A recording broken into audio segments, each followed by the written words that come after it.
Okay. One Piece chapter 1124 blind reaction. And I gotta say, first of all, I thought the last chapter was gonna be the last chapter Egghead. It looks like this is the definitive chapter. Usually, because like you saw like how there was a celebration going on. I'm like, oh, okay, they're celebrating. This is it. But now we get the proper celebration in this chapter. So I think we can put a bow tie on Egghead with this one. And I like what Oda did. For a moment, I started to get upset. But then when I sat down and I thought about what Oda was saying here about death, I kind of appreciate it. Like on one hand, the concept that the other Vegapunks are dead, but because Lilith is alive, it did rub me the wrong way at first, because I'm like, man, like Oda low-key just downplayed Vegapunk dying by saying that, hey, like they're still alive. And at first I kind of got upset over it. But then as I got to thinking about it, and as Lilith said, well, that's just because of your concept of death, that actually worked for me. And the reason why it works, and I'll get to the rest of the stuff in the chapter in a moment, but I want to address this now. But the reason why that worked for me more than anything else is death is a very interesting topic. Like one of the gripes I had early on when I was going through One Piece was like all the fake out deaths. And like when you had moments like when Pell survived or when Usopp survived at Arlong Park. But if you would have killed Usopp back during Arlong Park, then you would have ruined Nami's character. But it's one of those things like for a while, I kept going like, when's Oda going to pull the trigger? And then he pulled the trigger on Ace. And now we see that he pulled the trigger on Vegapunk. And I feel like there is a sense of finality here. And when Oda has a little say, your concept of death, it doesn't water it down for me, because death in a lot of religions and cultures and etc., to some people, they might view it as the end. To other people, they view it as another journey beginning. And in some cultures, they view death as just being part of a cycle. And I kind of view what we're seeing here in that latter category as this being part of a cycle. The other Vegapunks are dead, but Lilith is still there. Lilith, even though she doesn't have greed and the other aspects that Vegapunk isolated, she still is Vegapunk. And so I'm okay with that. It just puts the grieving and mourning process on a different perspective. And I like how Oda, and this is the brilliance of this chapter, Oda contrasted, because you see how Kizaru looked very, very upset and was mourning in his own way, because he has the concept of death that we have, where if you got upset over Vegapunk dying and Lilith saying, well, you know, it depends on how you view death, and if you felt like that was a cop-out, then you probably sympathize with Kizaru. But then on the other side, once Lilith says that and explains everything, and you see how Luffy bounced back, I feel like that's what Oda was trying to convey to us. Now, backing up, I do want to say I do feel like Oda is doing some foreshadowing here. So when we open up the chapter and you have Morgan's and he's sitting there and he is just already plotting on how he's going to sell papers and everything, and he's already getting his clickbait stuff ready. The contrast between him and Vivi, maybe I'm jumping the gun, but I kind of feel like what Oda's going to do is Vivi's going to emerge as a voice. She might not run her own paper. Oda might kind of jump ahead, and just like how reading the newspaper is something that boomers do now, most people get their news through independent journalists and things of that nature. I wonder if Vivi is going to get her own microphone, and Vivi is going to be that counter program into Morgan, because the divide's there. And for a long time, I kept wondering, why does Oda have Vivi specifically right there with Morgan? What is the purpose of that? And I feel like that's where Oda's going to have this reintroduced. Because if you look at how she reacted to the way that he was putting his message together and how he was going to misinform the public and etc., and then all the clashes that they had before. At first, I thought, now I was looking at this because I'm a big Vivi fan. At first, I was looking at this from the perspective of like, oh, okay, you know, this is Vivi being Vivi. No, this is Vivi saying, okay, so all this shit is corrupt. Something's got to give. I'm okay with that. I'm really okay with that if that's the direction Oda goes, because you have everything being set up where Morgan's it's like, you don't tell me how to run my stuff, and Vivi's like, you're falsifying information, and there are intelligent people that are going to know that you're not telling the truth. And you have to remember that, like, when Vegapunk was talking about the entire world was going to flood, he also gave a bit of hope as well. You have to report everything. And when Vivi is told, like, hey, you know, we can't piss this guy off, and Morgan even says it himself, like, hey, if the entire world floods, I can fly. I can take to the seas. I'm up here. I have this big airship in the sky. Like, fam, you don't want to piss me off. Vivi lets it be known, I don't expect to live anyway if the world floods. That's interesting, because that shows her as a leader, because obviously if the world floods, she's going to be there with the people in Alabasta. But the other thing, too, is Vivi is like, if I don't stand for something, I'll fall for everything.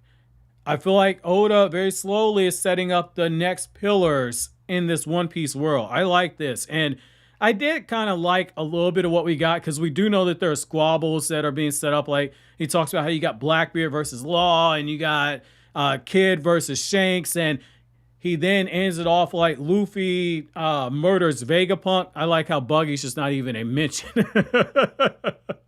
I do feel like Oda is going to pull a troll move. Well, like, Luffy's the one that finds the One Piece, and then Buggy gets the credit for it. I feel like Oda will pull some troll shit like that, and Luffy's not going to care.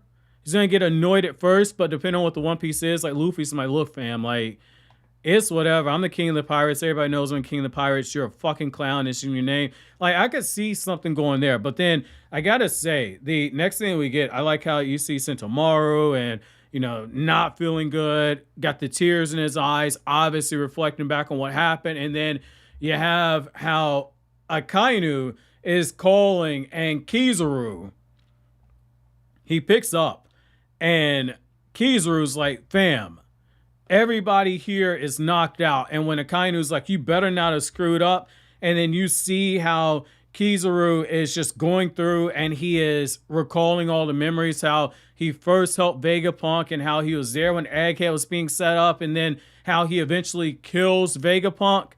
I like how you get a moment of humanity out of Kizaru here. Kizaru's like, if you have time to doubt me, you come here and you see for yourself what it is I did. And the reason why I like that is that's as close as you're going to get to someone like him basically saying, I serve the world government even though it hurt me to my soul to have to make the sacrifice that I did. I still did it. And that's something where, like, I'm not the biggest fan of the admirals, but moments like this really resonate with me, because it just shows that Oda is showing, like, even when you have the people following orders like them, it's one of those things where there's still a bit of humanity still locked away inside of them. And I like that. That's as close as you're also going to get to him basically saying, go fuck yourself. This was good. This was a very good exchange and moment, man. Like, this is, oh man, like, this is almost video essay worthy. Like, I am so tempted to just do something, because that one line that he had where he said, have you ever killed a friend? That one line just kind of shows for me how Oda can give you something new on a character that you thought you had a good grasp on, and then make you go, my God. And it just has all the wheels turning. Like, this is good. This is good. I like this. I like this. Oda, you know, I've said it before. I really like Oda as a writer. The art style took me a little while to get used to, but I really like him as a writer in the sense that he, at times, will sidestep traditional shonen tropes. A lot of times he follows them, but he's not afraid to sidestep and just drop something a little bit deeper and write it in a subtle way to where it's not exactly spoon-fed to you and it's open to interpretation. And that's what I like there. That's what I like. You know, for me, the mark of a good series is when you can still have discussions about it after it ends. And like One Piece has so much where, say if One Piece ends in 2026, right? Let's say Oda just throws everybody for a zinger. I don't know what's going on in the manga now, but let's say One Piece ends in 2026. if it ended in 2026, in 2036, we would still be talking about One Piece. And I feel confident in saying that because it's kind of like when you look at how when Dragon Ball ended, we still had people dissecting aspects of Dragon Ball. And Dragon Ball is nowhere near as complicated as One Piece because Toriyama was I forget the exact term, it's escaping my name, but basically it's where you kind of loosely know what you're going to do, but you kind of just wing it as you're writing. Oda has so much multi-layered stuff where you can tell there are some times where he's like, oh, good idea, and he just did it on the spot. But there are also times where you sit back and you look and you go, nah, this was mapped out. This was planned. There's so much to dissect. Like, you could literally have like hundreds of discussions just on the culture and the various different islands that we've gone through, especially Skypiea. I know that for whatever reason, that's a arc that One Piece fans hate. But like Skypiea, Fishman Island, and Egghead, there's so much that you can rip apart. And Dressrosa is another one that you can just rip apart and you can micro analyze. And I feel like that scene right there with Kizaru and with Akainu, or I've heard some people say it's Akainu or Akainu, however you say it. I don't watch the anime, but like it's one of those things like that adds so many layers. I am curious to know if anybody's done a discussion on the dynamic of the app. They probably have, because like if I'm thinking of this as a new reader, then you better believe that somebody like Tekken's already said like, oh, like this is the P's and King. He used to do that shit with Bleach. But I say that to say this, it makes the transition over into the next part of the chapter that much more interesting, because you see the Straw Hat says they're reflecting, and Frankie puts a lot into perspective, because he says, like, we have the 5 elders, a Navy Admiral, CP0, and the Seraphim, and we had all those battleships. Basically, a buster call that was going on. It's a miracle that we managed to escape. And when he lays it all down like that, like when I was reading it, I'm going, how the fuck are they escaping? Some of it, yes, did feel plot convenient that they got out. But I give Oda a pass because even though it was plot convenient, I feel like there was setup and there was payoff that felt earned. Again, some of it was plot convenient, but there was a true payoff. And so I give a pass on that. And when Frankie lays all that down, that's how you know the Straw Hats, they got something special. Like, again, some of their journey has definitely been luck. But it's one of those things like, I don't truly believe in luck. And the reason why I say that is what people call luck is really just preparation, because you're preparing for a successful endeavor, whatever it is that you're doing. Whatever it is you're trying to do in life, if you're preparing for it, all that is that you have prepared and the opportunity presented itself and you're in a position to cash in on it because you had already prepared for what it is you would do in a situation like this. Maybe not that exact situation because you cannot predict exactly what's going to happen. But because you have prepared yourself, when you have stuff, you're able to react and you're able to seize opportunity. So I don't truly believe in luck in that regard. And I feel like the Straw Hats kind of embody it. And I also like how Zoro kind of steps up in this moment. Like when Luffy is dealing with his grief, Zoro's like, he's one of the 4 emperors. And this guy's moping over a geezer, a guy who has lived his life. And what I like about that is that even before Lilith had even said anything about this is just death as you know it, Zoro had already made that connection. Now you could make the jump, and I don't think it'd be inaccurate to say that because of what happened with Kuina, that Zoro just has a different view on death. That was a life that was cut short. That I'm still kind of like holding on to. Hopefully it's Tashigi, and there's just something in that whole thing that we overlook. But I say it to say Zoro looks at death in a different way. That was a life that he believes was cut short, whereas Vegapunk got to live for a long time. He made some mistakes, but he also managed to do some good. And with people like that, you can't necessarily feel bad that they're gone. You're going to be sad for a while, but you got to understand they live their life. And, you know, it's one of those things like when Lilith goes through her thing and she's like hearing them say, you know, we failed to bring the other Vegapunks but you, and she is able to go through and process all the information, and the way that she mourns very quickly and cries and then she snaps back into it. I feel like, again, that's the message Oda's trying to tell us. And so when she goes through and she says, as Luffy is so depressed, he only ate 5 grapes, which those grapes are massive because it's food for giants, because they're on this ship, and like what looks like an entire cabin for the Straw Hats is really just a chair for them. So like the grape is probably the size of a bowling ball for somebody like Luffy, or maybe even bigger than a bowling ball because it's for the giants. Luffy, he's eating his full, but like he doesn't have that aura about him. And so when Lilith says like, hey, like they're still alive. To you, they're dead, but you kept your promise to me. And I like how she refers to it as you kept your promise to me, because she is Vegapunk.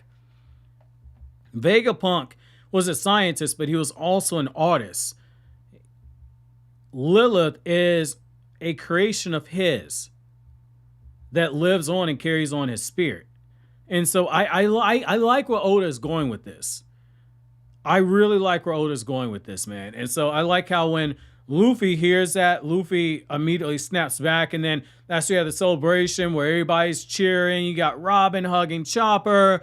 You got Sanji looking on as Luffy is eating. And I like how when Luffy hears that information, he just locks back on. He's like, you know, I'm going to be the king of the pirates. You guys might be my enemies one day because we're all after the One Piece, but God damn it, I'm going to be the one that gets the One Piece.